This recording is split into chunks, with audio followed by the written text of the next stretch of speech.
Située sur la côte sud, le long de la rivière Salée, Pointe-à-Pitre est la ville la plus importante de la Guadeloupe.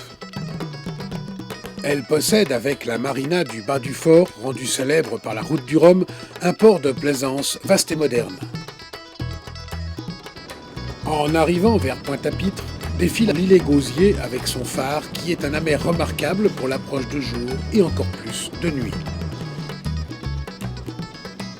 Le chenal, qui est prévu également pour l'important trafic maritime de commerce et de passagers, est parfaitement balisé. Attention, les Antilles sont en zone B. La couleur des balises est inversée par rapport à l'Europe. En entrant, il faut laisser les rouges à tribord et les vertes à bâbord.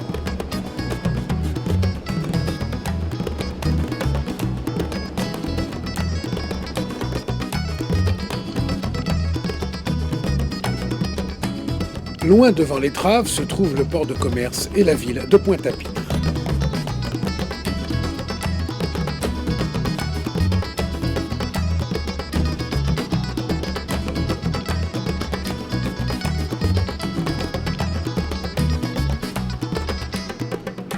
Avant l'entrée de la marina du Bas du Fort se trouve une zone de mouillage sur ancre où il peut être difficile de se placer en période d'affluence. Assez éloignée de la rive, une annexe motorisée sera la bienvenue pour rejoindre la terre.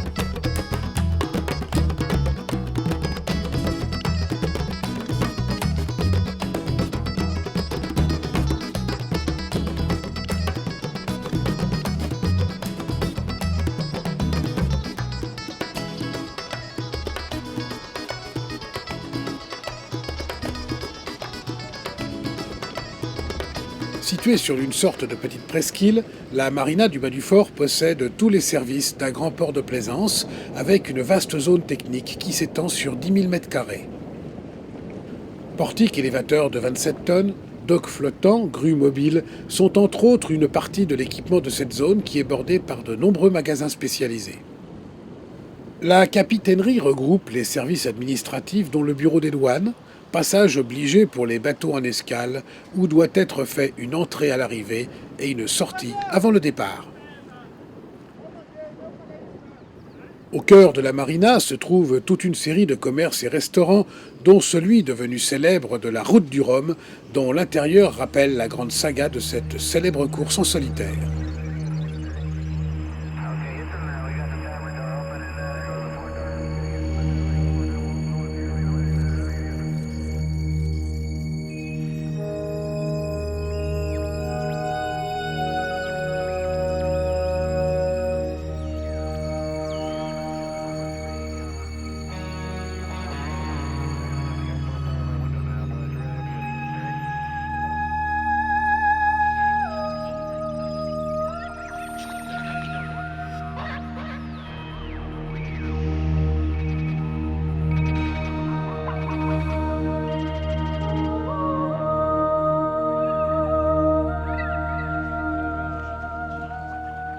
La marina se prolonge plus loin par le lagon bleu qui comprend une série de villas avec appontement privé, puis une série de pontons proches de la zone résidentielle et hôtelière du Bas du Fort.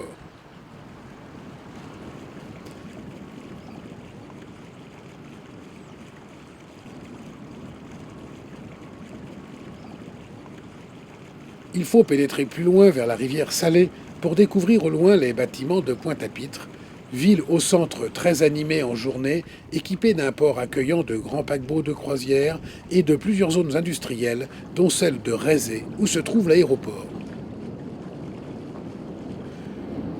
En 1654, un Hollandais nommé Peter s'installe sur un éperon rocheux qui prit alors son nom.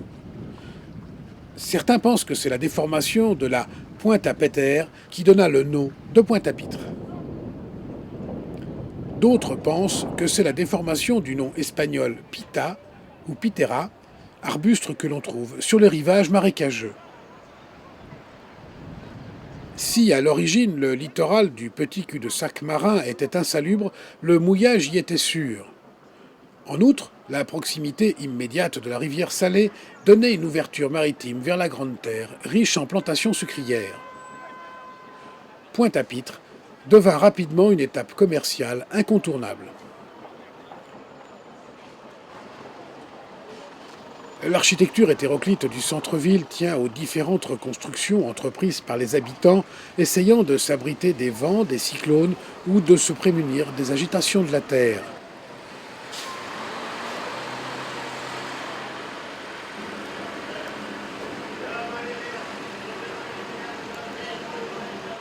Le marché dans la Darse est un lieu où odeur, couleur, animation, tous les sens sont en éveil sur ce marché typiquement créole. L'endroit rêvé pour acheter des épices. Et en plus, regarde comment c'est bien écrit. Et je m'appelle Bénédicte.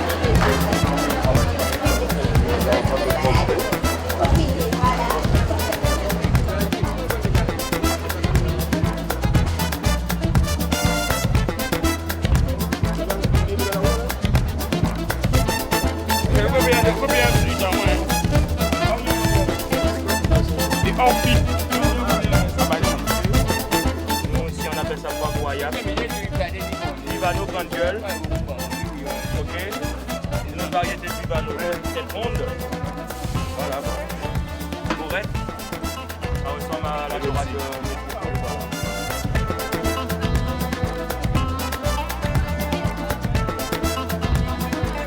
En dehors de la marina du bas du fort, il est possible de faire une entrée en Guadeloupe au sud-est dans celle de Saint-François, proche d'un important complexe hôtelier, ou à l'ouest dans celle de Rivière-Sens, marina attachée à la ville de Basse-Terre. Une multitude de petits mouillages sont accessibles, principalement situés le long des côtes de Basse-Terre, à l'ouest de l'île, ou le long de Grande-Terre. Avec ces deux îles distinctes, la Guadeloupe possède une grande variété de paysages et de lieux à visiter. Si 8 jours sont nécessaires pour tout voir, il faut au minimum 2 jours pour découvrir les sites les plus remarquables de l'île.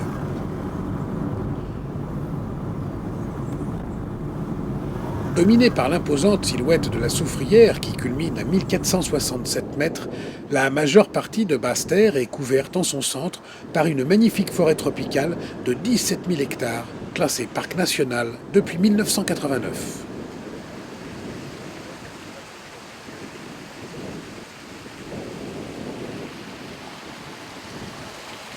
Riche d'une nature d'une exceptionnelle beauté et d'une multitude de sites tels les chutes du Carbet, le parc comprend de nombreux itinéraires de randonnée balisés de difficultés différentes.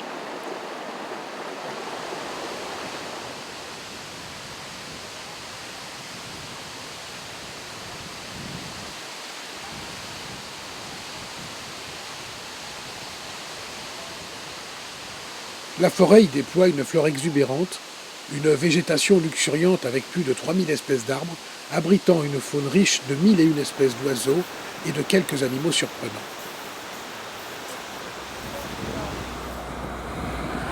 C'est le long du littoral que sont réparties la plupart des communes sur les côtes atlantiques et caraïbes.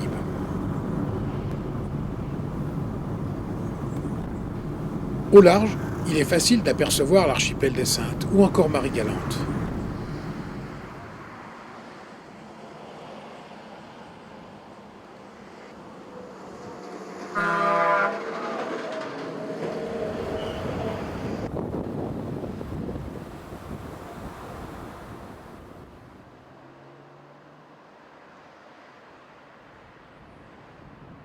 La ville de Basse-Terre a été fondée en 1643 par le gouverneur Charles Houel et détruite plusieurs fois par les guerres franco-anglaises.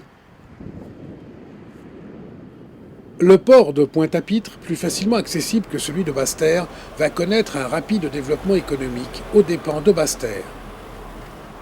En 1976, la ville est évacuée ainsi que toute la région sous la menace d'éruption du volcan La Soufrière.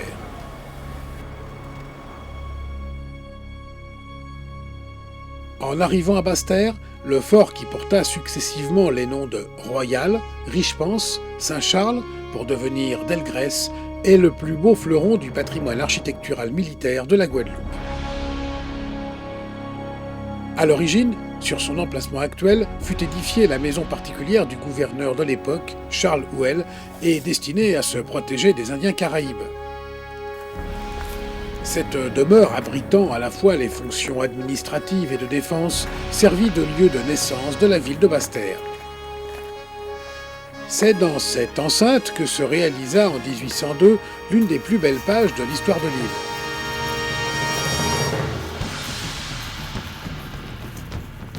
Le général Richepanse, dépêché par Napoléon Ier pour rétablir l'esclavage, aboli en 1794, se heurte aux hommes du capitaine Louis Delgrès, campant dans le fort.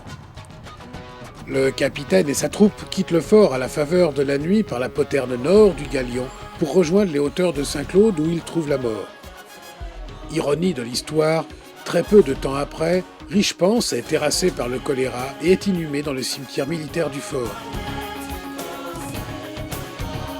Il y rejoindra entre autres l'amiral Gourbert, qui donna son nom à la commune limitrophe de Basse-Terre.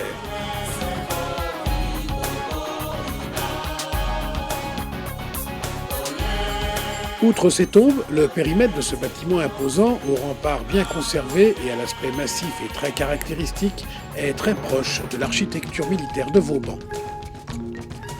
Les bâtiments et casemates servent aujourd'hui de lieu d'exposition.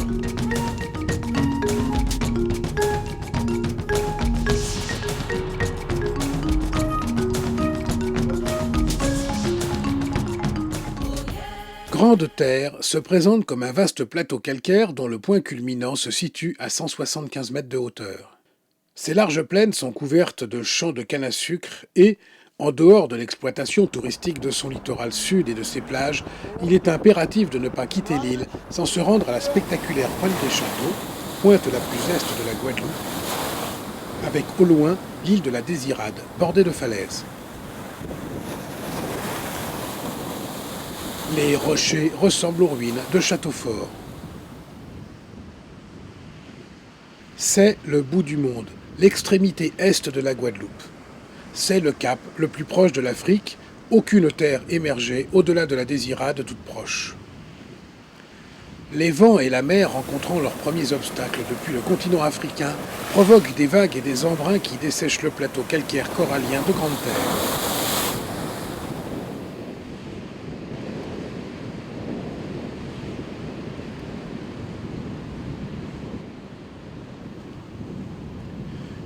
C'est un lieu où les lumières du matin comme celles du soir sont magiques. Située au centre de l'archipel des Petites Antilles, la Guadeloupe est une des escales les plus importantes d'une croisière, alliant qualité des paysages et des mouillages à l'important intérêt touristique et culturel de la région.